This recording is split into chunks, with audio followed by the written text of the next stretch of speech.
Starting a new podcast, and that podcast is going to be primarily about men's mental health. My name is Jose Rodriguez, and I own Mount Hood Impact Jiu Jitsu. I'm a retired fighter and individual strength and conditioning coach for a lot of years, and just following my passions and running a jiu-jitsu school is where I'm at now, and the rest of my time I spend as a stay-at-home dad.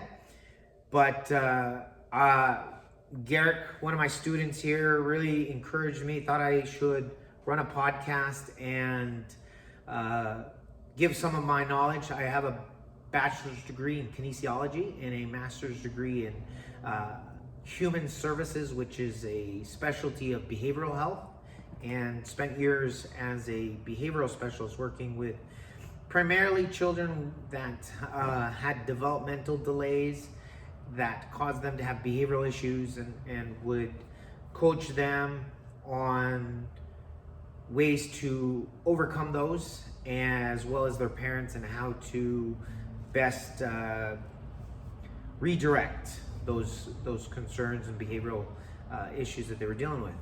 But over the last 15 years, I've chose to be a fighter and a martial artist, and learned various different forms, and fell in love with Brazilian Jiu Jitsu, and now I'm here.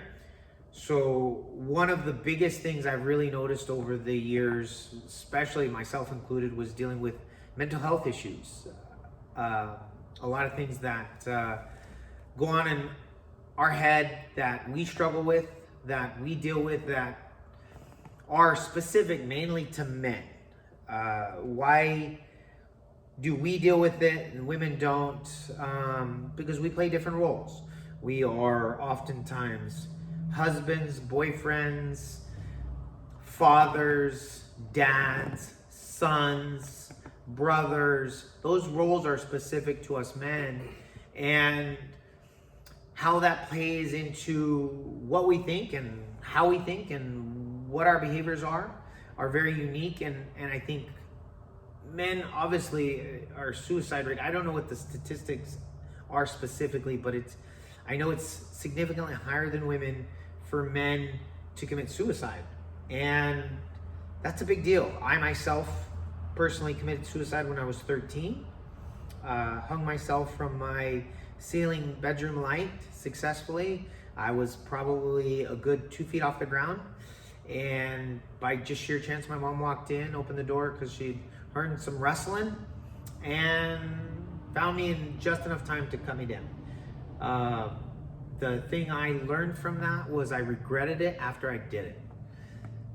I'm fortunate to say I didn't use another method, say maybe a gun, because I wouldn't have the opportunity to be sitting here today, because I obviously wouldn't have been, there wouldn't have been much of a chance to somebody to save me at that point. So I like to believe that most oftentimes that when somebody does choose such a final decision, it's because they don't feel they got another one, but they probably, whatever chance they have or thought they have afterwards, I do believe they regret it, and they just want the pain to go away, and they want things to change. So this podcast is really just about those issues we deal with. We run a group called Men of Impact here. We meet occasionally throughout the year. Sometimes it's just to discuss what's going on with all of us. And we just had one recently that really motivated me to finally give this a try. And that was to realize that as we were all sharing stories, we all face quite similar obstacles, especially in between our two ears. We all come from different backgrounds. We all have different trades and educations and experiences, but we're all trying to be men. We're all trying to fit whatever preconceived notion of what that is. We're all trying to be fathers. We're all trying to be husbands, boyfriends, brothers, sons, and there's just a an idea that we all have, and it may not be the same, but we all have one. And where it came from, probably a little different. Garrett definitely has a different background, different childhood than mine, but we both have this idea of what we think a father should be. We're both dads, and we struggle with that. It creates a lot of frustration. Sometimes it makes us maybe lash out at the ones we love. Sometimes it makes us do things we shouldn't do. And unfortunately, sometimes it makes people think to do really bad stuff, like commit suicide, things like that, right? So, with that, Garrett, tell us a little bit about yourself, maybe your background, and then share with them why you thought we should be doing this. Sure. Anyway, my name's Garrett. Nice to meet you all. I'm a father of two, got two kids, 9 and 11. I'm a husband, been married 20 years. I was adopted, grew up in a great home with two loving parents, but struggled with some identity issues. I've always known I was adopted since as young as I can remember, and I have some issues from it. Some abandonment issues, and just sometimes it's hard to relate. Got two kids, trying to be the best father I can be. My son 11, he was getting bullied. We have him in a private school, and he was getting bullied at school quite a bit. Reached out to the school several times. School never really, they didn't follow through in any appropriate fashion. Got to the point where, I felt like the best thing we could do for him would be get him into Jiu Jitsu. And, just needed a bigger kid laying on him an hour a day just to get him some confidence so he could stand up for himself. I have a friend that was doing Jiu Jitsu at Impact out in McMinnville. And he's a really nice guy, a bit of a character. A little angry when he started doing jiu-jitsu, and watching him progress through Impact, through his blue belt to his purple belt, he really changed as a person, and I just really felt like that's what my son needed. We live out in deep East Portland, and we were driving through town and saw a brand new Impact, that was in Sandy that just opened, which was Jose's here, and decided that's where we needed to be. Brought him in for his first class. They had a introduction trial, and Jose was amazing with the kids. He just super kind, gentle, helping them, very stern, solid. Really felt like that's what my kid needed. Matter of fact, so much that I signed up to do it with my kids. Really felt like they needed the extra push. And my daughter, 9, I gave her the choice of watching from the sidelines, or she could participate in the free trial. She thought she was going to stay at home. I was like, no, you're too young. So either you can watch or you can participate. And man, she's really taken a liking to this. Yeah, she's quite the little specimen. It's like gymnastics, which she was doing before, and but gets to attack people with her gymnastics. So I kind of look at it as it's like brushing your teeth. I don't give my kids a choice of brushing their teeth or not before they go to bed. I certainly not giving them a choice to participate in jiu-jitsu. It's a lifelong skill that they need. It's going to help them throughout life, no matter what path they choose, and it's really helping them. So I'm not going to make them compete. If they want to compete, that part's going to be on them. They both competed now, and they both seem very eager to continue. And we can talk about that, I guess, in a little bit when we get to it. Well, but I'm also a small business owner. I've had 5 or 6 businesses. I currently own a business that has 8 employees, and I've had a couple successful ones, a couple not so successful ones. Well, we don't want to make it all about jiu-jitsu. we love jiu-jitsu, but this is about men's mental health. Jiu-jitsu, because we do it, and we're obviously, in here in my academy, doing this podcast. We'll certainly probably refer to it quite a bit, and often the running joke is when my buddy tells me of the problems he's having, I want to chime in. You know what you need? You need jiu-jitsu in your life. But that said, I want us to focus on those men's mental health things that people can relate to. People who are watching this, hopefully, a lot of my jiu-jitsu friends will watch. But also people who don't. Jiu-jitsu might definitely be, and we can talk about later reasons why jiu-jitsu is great for mental health, certainly. But there are a lot of other options too. What about me and this podcast and all this? Like, what's motivating you? What do you think is a good, I guess, reasoning or justification to why we're doing this? You just have some super interesting insights into, communication with others, how to be a man.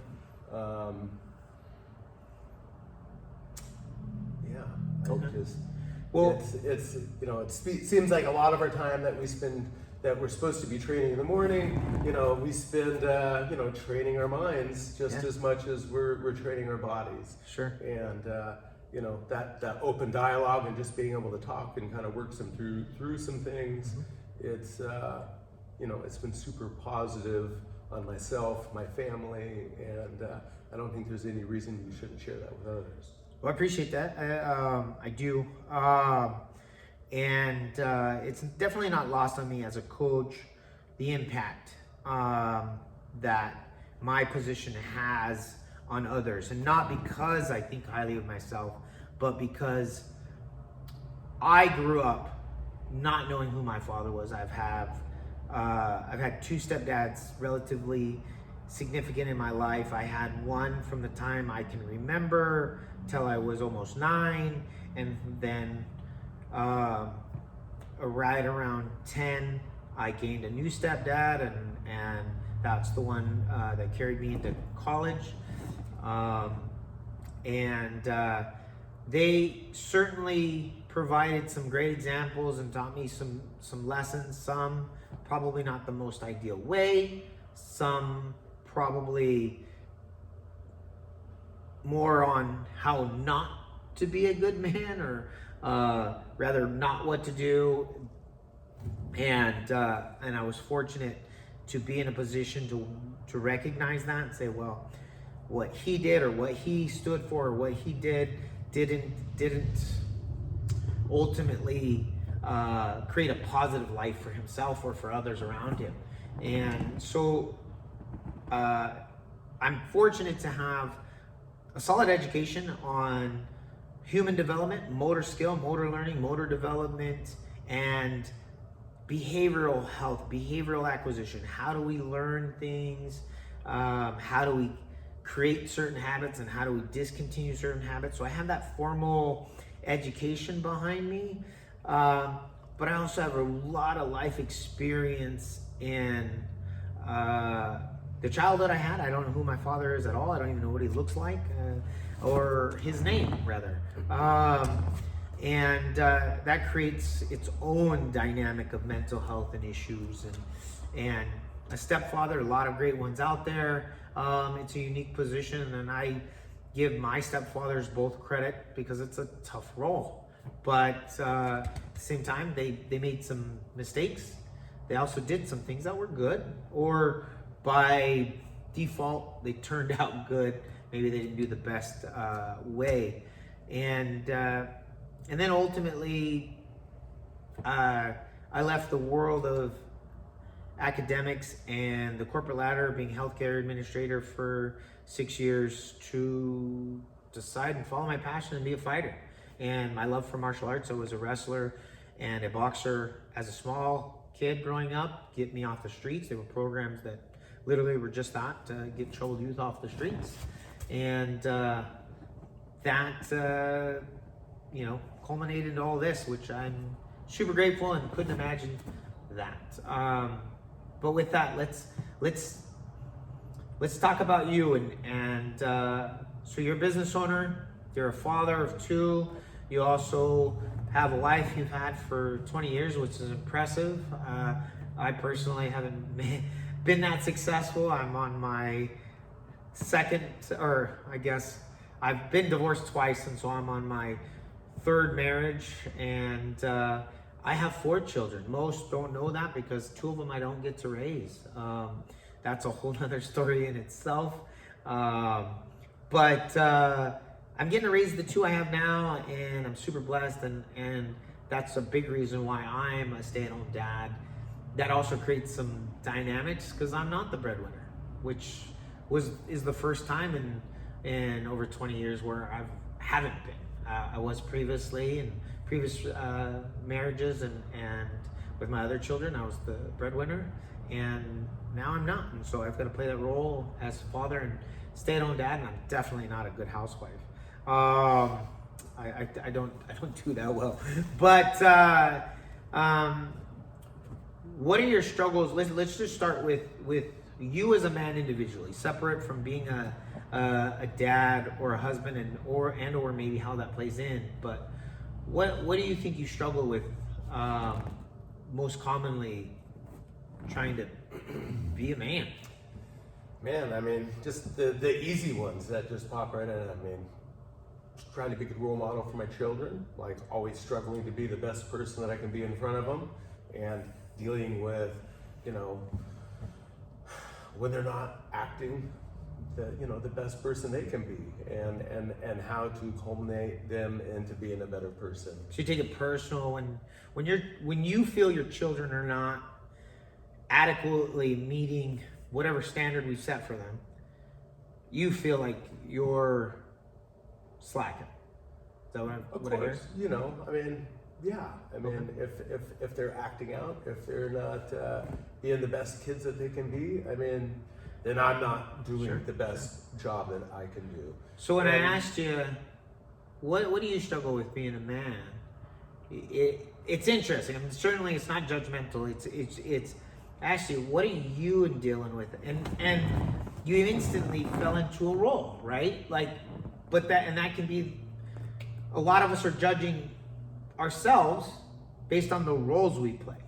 So and others, judge us on the rules that we played, the perceived rules. So I mean, I guess the first fist that I would have to deal with would be the role of being a father. I think if that one's slipping, everything else is going to slip around it and inside of a family dynamic. Do you think that your childhood and experience plays a role in all that? Sure. How so? Is it a benefit how you were raised by your dad? Was he a good example, or is there some challenges with it? Well, I grew up in a house of God. Love my parents. Never seen them argue. So I probably have some, ways to work through arguments and conflict resolution. Like I didn't have really much of that as a child. So as an adult, that's hard for me. Like I get anxiety from it, and it doesn't always come out in the best fashion. So yeah. Okay. What about yourself individually? Like I want you to think about you as a person, you as Garrett, rather than, you have a lot of roles that aren't specific to a man, but they're specific to you. Like, you're a boss, right? Yeah. You're, a husband. I guess we could get into that. That's a whole other argument. Do you be a man to be a husband? I don't know. Those are the 3 roles that we look at. We got the first one of the kids. Right. But I want to look at you without those roles. I want to look at you, like, what do you deal with? As Garrett, the individual, right?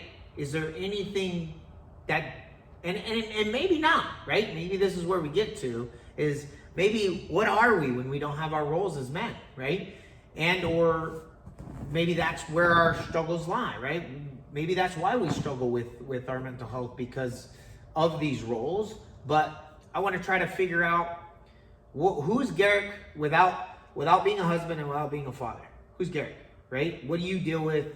Are you, and maybe you are, judging yourself based on those roles solely, right? You lost a bunch of weight since you've been training here. You've been here about almost a year. I think I wrapped it up pretty well when I first met you. I mean, I think I told you that everything I do, I'm all the way in or all the way out. Yeah. And very addictive personality. And yeah, I mean, anything that I do, I take it too far.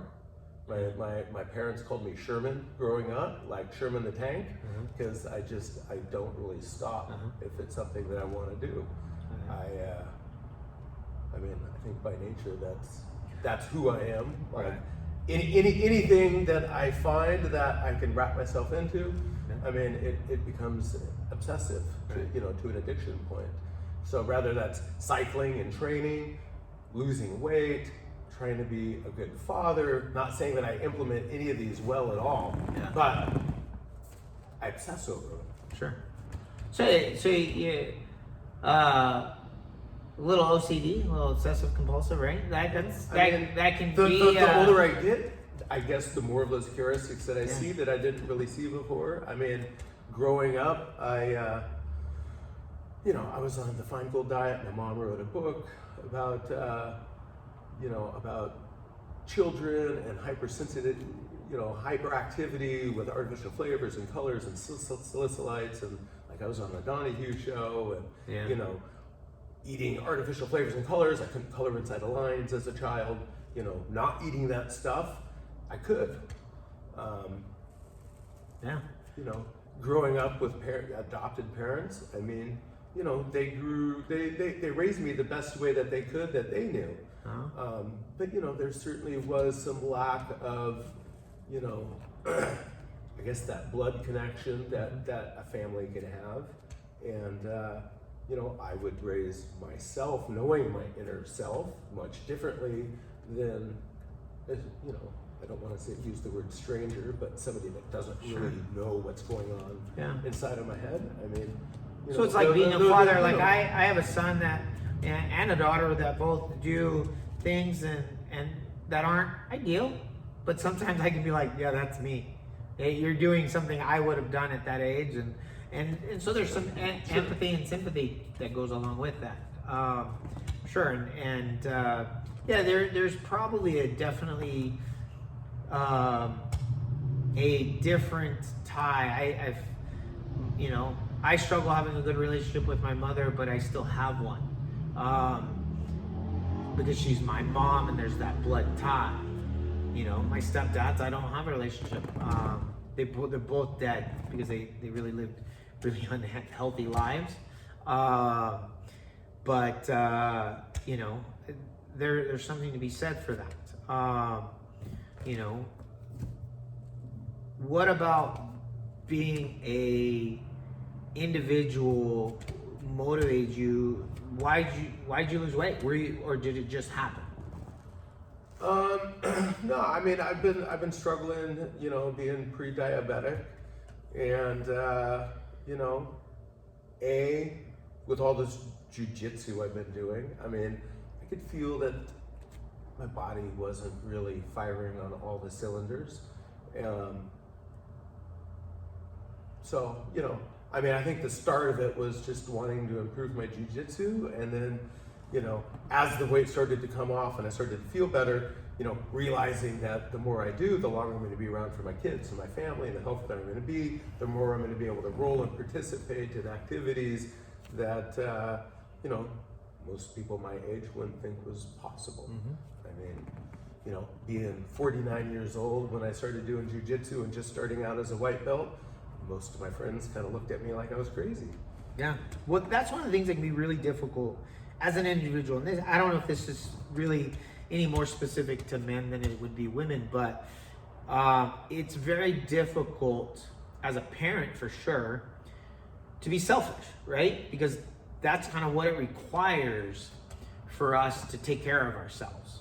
for me to hit the gym, for me to hit jiu-jitsu practice, for me to do some things that are good for my health, my physical health, my mental health, it requires me to be a little selfish. It probably requires me to put something my children or my wife wants on the back burner. Say, okay, I will deal with that after I deal with me. And that can be the hard part. But ultimately, we have to trust, and you could probably align it with faith in a sense. You have to have faith in the fact that the best version of you is going to be the best version of all the other roles you play, whether it's father, husband, boss, dad, son, brother, whatever. And do you feel like your interactions with your children have improved over the last few months since you've lost the weight and you're doing jiu-jitsu? You have a lot of times I look at jiu-jitsu as an opportunity to emote, get that frustration out, get some of that angst out, so then you return to life. And certainly feeling better as a person, losing the weight. It's making me feel better physically and mentally. So, yeah. I feel like interactions are getting better. But what is better? I'm probably far from better than closer to better. Better doesn't mean perfect, certainly, Sure. right? And a lot of times, are you better? Yeah, I'm better, right? Which a lot of times when we talk about things like jiu-jitsu, there's the progression, there's the promotion, there's the stripes, there's the belts, there's all that, and that can create its own mental health struggles in itself. But we oftentimes, whether it's fitness or anything in life, really, we struggle with small bouts of progression because we want big bouts. It's like, when you go on a diet and you step on the scale after only a week and maybe you've lost a pound. You're like, 7 days of struggle and depravity, and I've only lost a pound. But it was a pound. If you could literally do that every week, that's 52 pounds in a year. That's pretty damn good, right? And people lose perspective on that, and so that can be the difficult part. What about? Let's talk about one of your other roles, and that's you as a husband. How do you feel about yourself as a husband? Oh man, Not how others. Don't interpret how you think your wife might think. Don't think about how anybody else around you. How do you feel? Because that's what we're about, right? We're talking about mental health. How do we feel about ourselves in our roles? Yeah, I feel like I'm a good husband, but far from perfect, and something that I'm always trying to do better. And that's just. Where do you think you have the most opportunity to improve?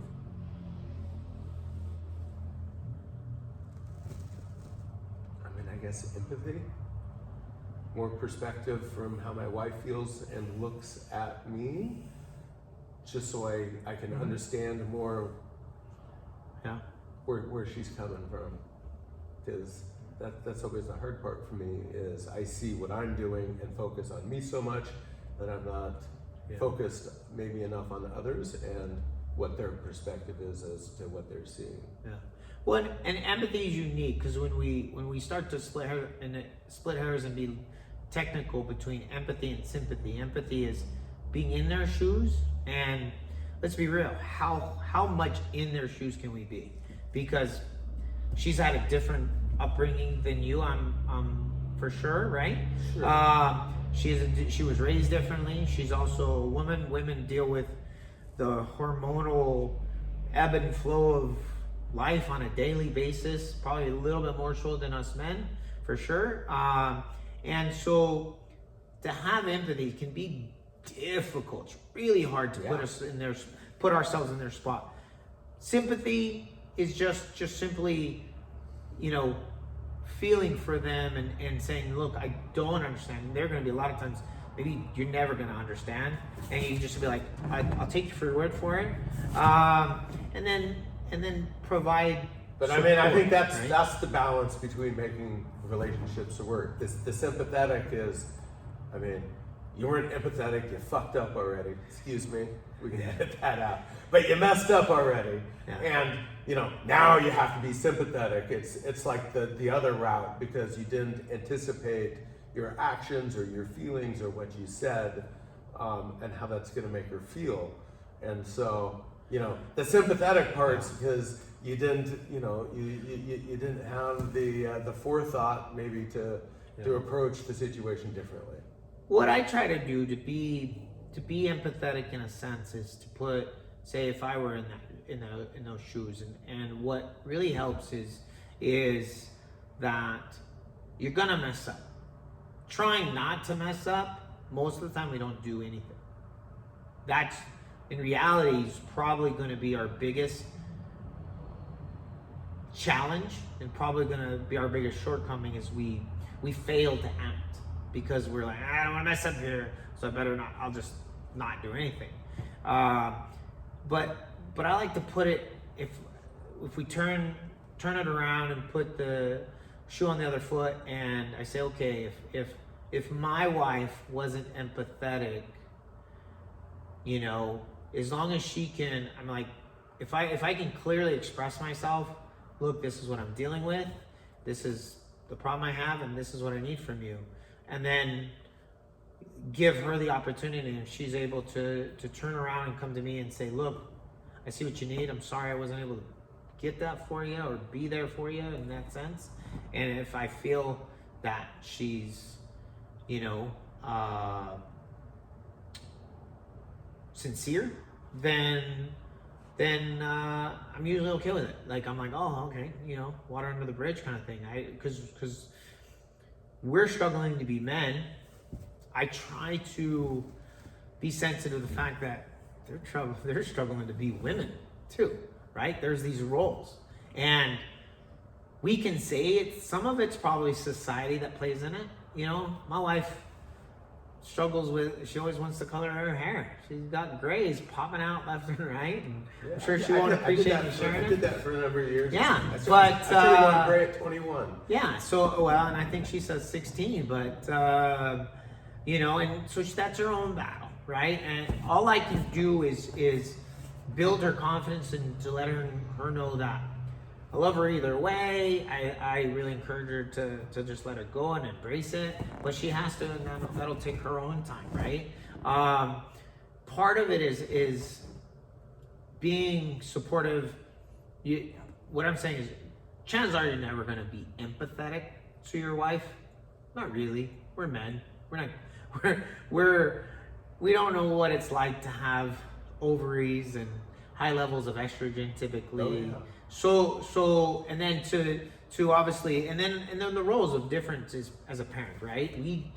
We didn't create this bond from day one with a fetus. We somewhere down the road, we try, right? When they're in the belly, we try to relate a little bit, but you don't feel. It's not quite the same, you know, until you get to hold that baby, and then it grows, right? You can feel your connection with your child grow outside of the mom, and that's different, and that's why I think dad sometimes we let our children and be a little more adventurous. They'll be fine, right? Where moms are no, right? Let's cover them with bubble wrap and not let them live. And so that's a dynamic, right? But I think it's a healthy dynamic. There's okay, and that can be the mental health part, right? We want to be better, but there's no schedule or measure of better, right? It's a really ambiguous term, right? It's one of those things when we talk about nutrition, right? And you know, giving you advice there and that sense, and one of the analogies or examples I use is you know, when it comes to rice, I hear a lot of people are like, well, I eat brown rice because that's better, right?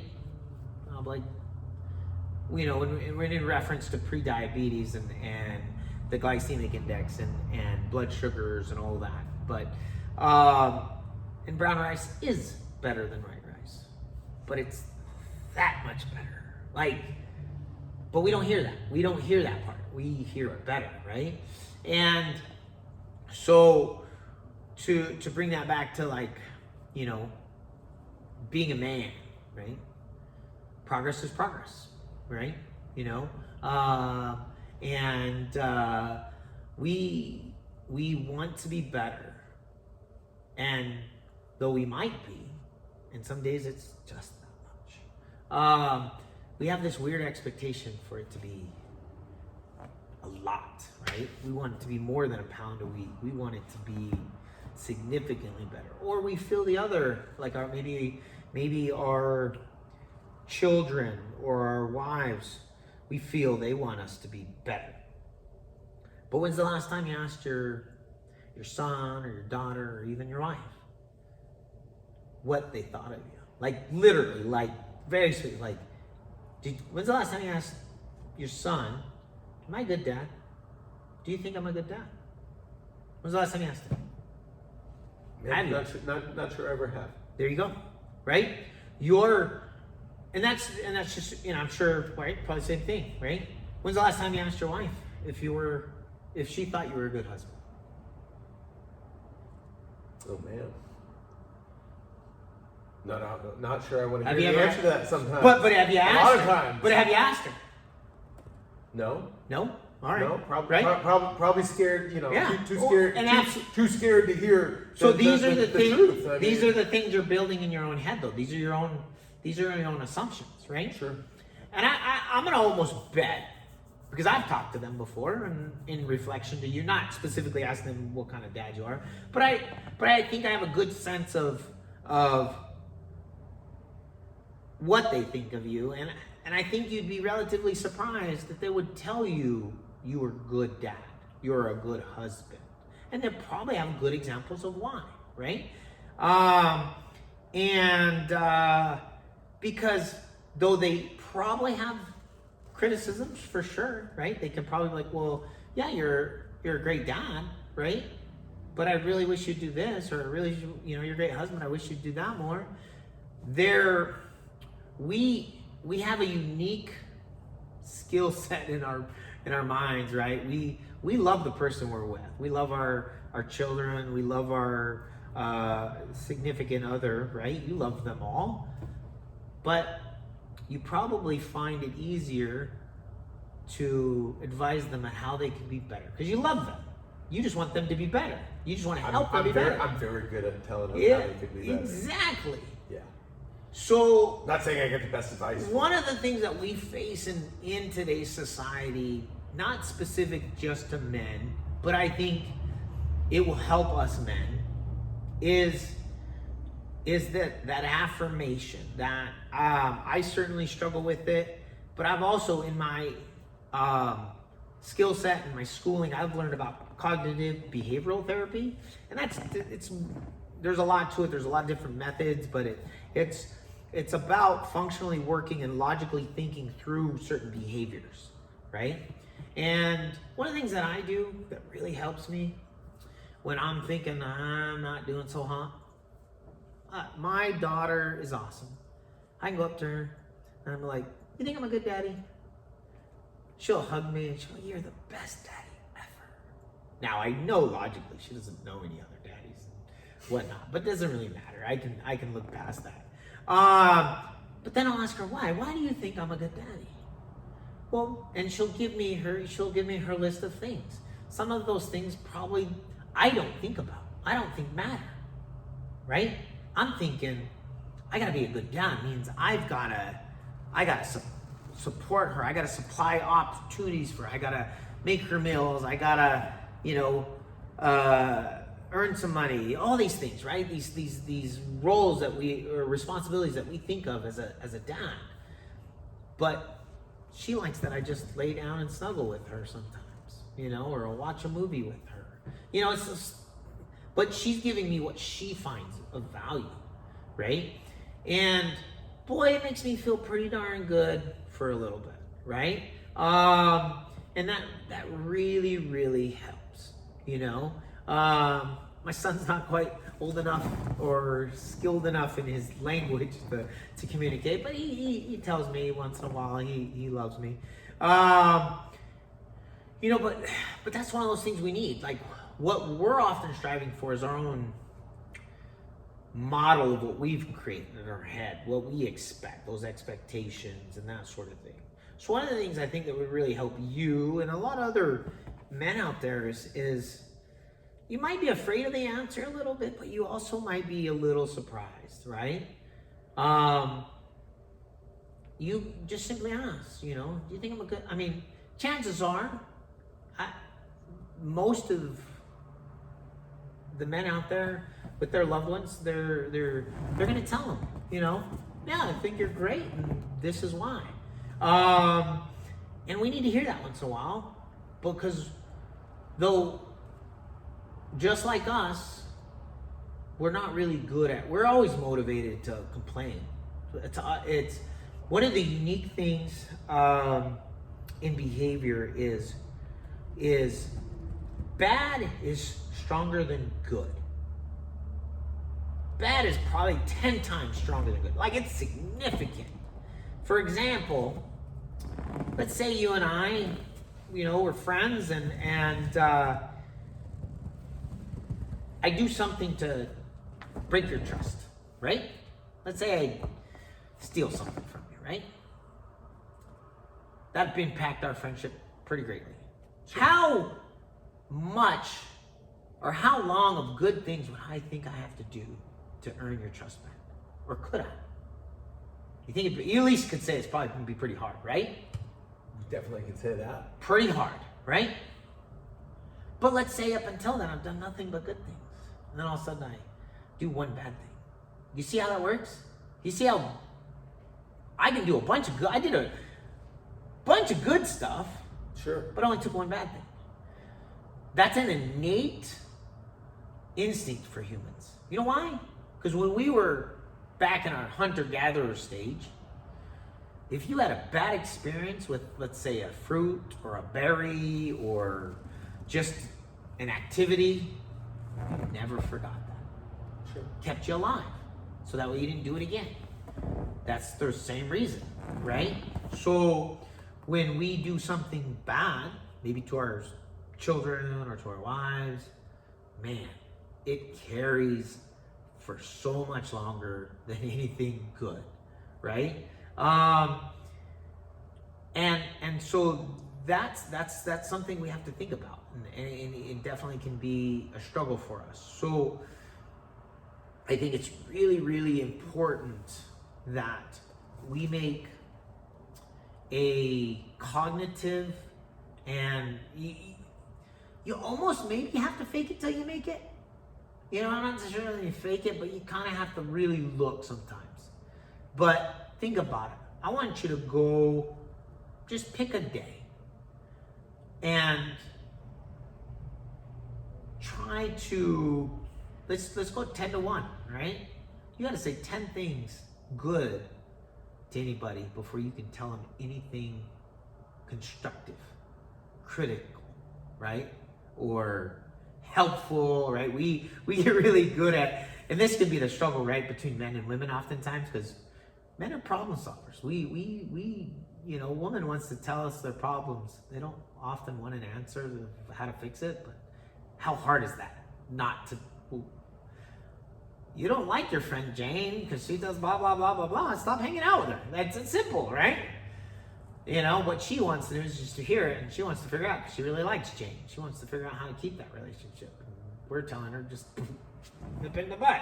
But that's the same thing. Like, we don't think about that. When you provide some critical advice, you think you're helping.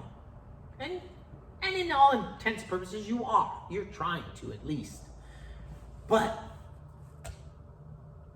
you may have told, we'll just use your son as the example. You may have told your son he's pretty cool, he's awesome, you like him, you love him at some point in the day.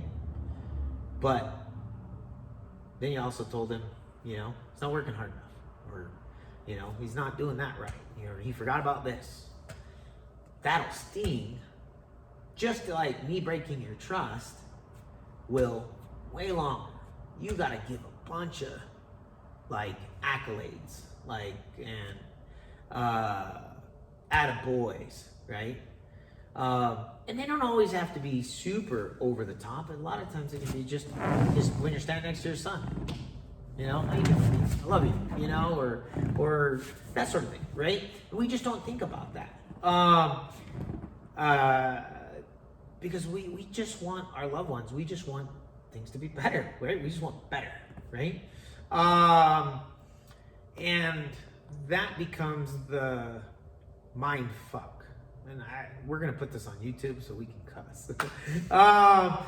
But that's what it is, right? Because we want great progress. We want to see that we've done things and we're like, oh, look at that, I lost a bunch of weight, or I succeeded multiple times over in something, and had great success in it.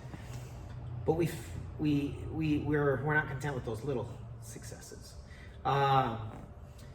So with that, then we also struggle with, right, giving lots of accolades and attaboys. When was the last time you praised your wife? I mean, I feel like I praise her often. Often? Well, give me a number. Not... How many times do you think just yesterday? Yesterday was close enough. Can you, you don't have to give me the examples, just how many positive, like, things did you tell her? I don't know, 4 to 5. 4 to 5, okay. Did you provide her any advice or critiques or criticisms on anything yesterday? Yeah, I did. Okay, would you say probably at least once? And 4 or 5? And I'm a little ashamed about the way I approached it. Like, it certainly wasn't the best version of me bringing up my frustration. Yeah. So, but now you can see, right? Like, we can look at that, and it's a, you know. I realized when I did that, and then throughout the rest of the day in my conversations, I don't know if I delivered any more. I'd have to ask her, but I feel like what really I backed off, yeah. And I did try to praise her for everything she had done, because, you know, she got home to a mess and she was going to come to boxing, but the house was trashed from the kids hitting out with the grandparents, and, you know, me getting ready to go on a bike ride. I mean, the mess I left behind of my tools and trying to find clothes. Hadn't been on my bike in a decade, so you can only imagine going through bags and clothes. And, you know, she cleaned up after me, and rather than coming to class. And so I definitely, a lot of that was on me I could have spent some time cleaning instead of rushing out the door and being selfish and taking time for me to get more workout in. I mean, I was already going to get 2 hours in, but I was greedy and went for like 3.5. Yes and no, but also what you could have done is just simply sometimes just goes a long ways just to acknowledge when we fucked up, right? You could have just been like, look, I realize now, but I still got to go do this. I apologize. You can leave it and I'll take care of it. Or if you want to, I apologize, right? But ultimately, I just want you to think about that as a father, right? But also, that's something as men, right? We want that too. Like, I realized for all the years of jiu-jitsu, I recently got my black belt, and one of the things that hit me probably a good few months before that was knowing that it was coming, was it was going to be the last belt promotion I'd get for 30 years. And I kind of was okay that it slowed down all of a sudden. Like, I was rushing. I was like, I want to get good. I wanted a black belt, but I also wanted the skill that comes with that. I wanted to be that good. And when you get that belt, they're telling you you're that good. I wanted that. I wanted that acknowledgement. I wanted that as I did every belt. I want my stripes. I want all of that, because as we're an adult, we don't get a lot of that, right? We don't get man, you're doing a good job, right? In life, if you're not playing a sport, let's just say you're working, you know, you're a dad and a husband. Hopefully, our spouses, and you know, maybe they'll watch this a little bit. We need that. We need that pat on the back. But as a man, we're the leader, right?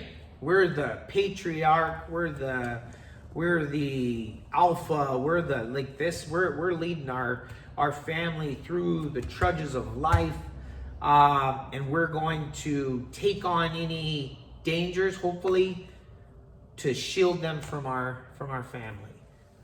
But we also need to be the example, right? And that starts with just that, like, if we want to pat on that, like, make sure you're giving those around you those pats on the back, right? Make sure, and I'm just ambiguously using the ratio of 10-1, but I think depending on the critique, right, that the ratio could change, right? You know, if it's, gosh, you really need to start, you know, wearing socks, or, you know, something like that could probably, you know, maybe just a couple attaboys, right? And you know, I got that through in my youth. I mean, I was a world-class bicycle racer, you know, through high school, and I competed for the United States and the national team. You know, I competed at the Junior World Championships, at the Junior Pan American Games, and I was on the U.S. Olympic Development Team. So I got a lot of those accolades from my racing and awards. Mm-hmm. Not sure I really received them at home as much as I received them through my own performance. Well, and that can be what's odd about affirmation, or I'm going to change the word to attention, is that as children, we don't know the difference, believe it or not. We don't really know the difference between good or bad, nor, oddly, it may, and some people may argue on this, but I don't think we care a whole lot. We want your attention. So we want attention. So if I'm only getting attention when I do bad things, then I'll probably tend to do more bad things because you're talking to me, you're interacting with me. And if you're performing, you're doing well in school, or you're doing well in a sport, and you get you know, confidence, right? You're getting attention from that, whether it was from your parents or from coaches or others. And to use the you know, 5 love languages concept of your love tank is full, right? We need that love tank full. Okay. We all, you know, and that's a great book, I think, for fathers to read, a great book for husbands to read, 5 love languages, because one of the analogies I use in Jiu Jitsu is fighting's a conversation. It's a physical conversation, right? If I communicate to you that I'm gonna punch you, right? You're gonna communicate, either you're gonna receive it or you're gonna block it or something. But if we start this conversation of I'll do this, then you'll do that, in responses, and the person who listens usually is gonna have a better rebuttal than the person who's just talking over the other. That's kind of the idea with 5 love languages, right? Pay attention to your children and your wife as to what are their love languages. And the easiest rule of thumb is, how do they communicate love to you, right? You know, Rebel, my daughter, hers is definitely touch. She likes to cuddle and snuggle, and she'll sit next to me, she'll just rub my arm. So I know that's the easiest way I can tell her I love her, is I just come up and I just rub her head or shoulder, massage her back a little bit. And she's just like a little kitten. She'll just snuggle on me. You know, and, you know, my wife's is definitely acts of service.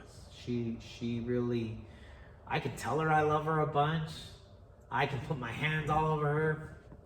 That, for her, she needs to see me doing stuff. Like if I do the dishes before she gets home. Two points that I can relate to you pretty closely on. Yeah. So yeah, I mean that's ultimately, you know, my recommendation, right? Is we want to, mental health, the biggest challenges are preconceived ideas, right? So what I would recommend is that you definitely, talk to your kids, talk to your wife. Sometimes ask them. I'm definitely going to ask them, Yeah. What, you think I'm a good dad? and then am why? I a good dad? Am I a good right? husband, and why? And they're going to give you reasons, right? And I'll bet money on it that they'll all say yes, and they're going to give you reasons. Take those reasons and capitalize the shit out of them. Like, and they're going to tell you why you're a good dad. Will almost probably give you their love language, right? Right? If your boy says, well, you play with me, you do these things with me, then his love language is probably gift of time, right? And you're spending time with him. So any chance you can do to spend time with him is going to be, oh man, you're the best dad in the world. That will overshadow anything you do that's not what his favorite thing is, and when he questions whether you're a good dad, type of thing, right? Same thing with your wife and your daughter. And once they tell you why you're a good dad, they're giving you that answer of this is when you do this tells me you love me. And then anytime you want to, not to say manipulate, but I mean, when you want to express you love them, then now you have the key, right? That'll help you. That'll also greatly expand your confidence. When you're feeling, gosh, man, I'm kind of sucking today. Whether it's as a dad, whether it's as a husband, hell. And like I said, I don't even think this is specific necessarily to men, but even as a boss, right? Like you go up to one of your boys and be like, "Think I'm a good boss?" And why? What makes you a good boss? Now you have the key. They've given it to you to say, "Oh, they think I'm a boss because I do a good boss because I do this." All right, let me do more. No, right? I see how that can carry through to all relationships. Right? Yeah, 100%. I mean, that's yeah. And this is why I thought you should do the podcast. I mean, we've been working out in the morning, creating some privates, and half the time it ends up in these conversations that I feel like I walk away with way more than the time spent if we were just rolling around on the ground together. Yeah. So I really appreciate Awesome. our time in the morning together, and I just felt like need to share that with others, because I mean, why should I hog it all? So just for reference, me and Garrick here exchange. He's a black belt in Tai Chi. It all came about. I was reading a book, The Art of Learning, and the gentleman who wrote the book is the guy they made the movie about Search for Bobby Fischer on in the chess. He's a chess master, obviously, but also formerly trains in Tai Chi and then later in Brazilian Jiu Jitsu. And it was just a book I was easily able to relate to. And then he explained Tai Chi in a way that I was like, I need to learn this. This sounds great. Just got super lucky that Garrick was already a student here, and he's like, oh yeah, I know Tai Chi. Let's swap, and it's been super awesome. It allows me to go back to being a brand new student and the reflective nature of all that, and all the challenges in our head that go on. This puts us definitely in an hour. I think this is certainly a subject we could go on forever, and me and Garrick will definitely continue to have lots of conversations. And Garrick's going to help us run this podcast and stuff. But what I hope is to bring in maybe some authorities on the subject matters that we cover, certainly specific to mental health, but maybe other more direct avenues. I'm knowledgeable of cognitive behavioral therapy, but I'm also not a super authority on it. I would need a few more classes to be considered an actual therapist. So maybe we can get some, but also I'd like to get some average Joes in here, because that's who we are. We're just everyday guys, but we're dealing with the same stuff. And in closing, the biggest thing for mental health is that I try to keep in my thoughts when they get the best of me and I don't feel the best. And I consider being done with it all. Is that I'm being selfish.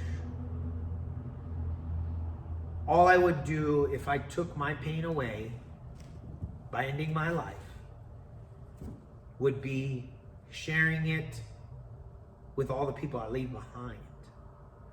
I struggle in my own head, but the last thing I want to do is give that to my son. I don't want him to think that he wasn't enough to keep me here, because he definitely is. I don't want my daughter to think she's not enough to keep me here. But that said, it's still tough. It's tough. Even as an adult man, I've sat there with a loaded pistol in my mouth. I don't know that I was real close to pulling the trigger. I'm not going to say that. I wanted to taste it. I wanted to feel about it. I thought about it.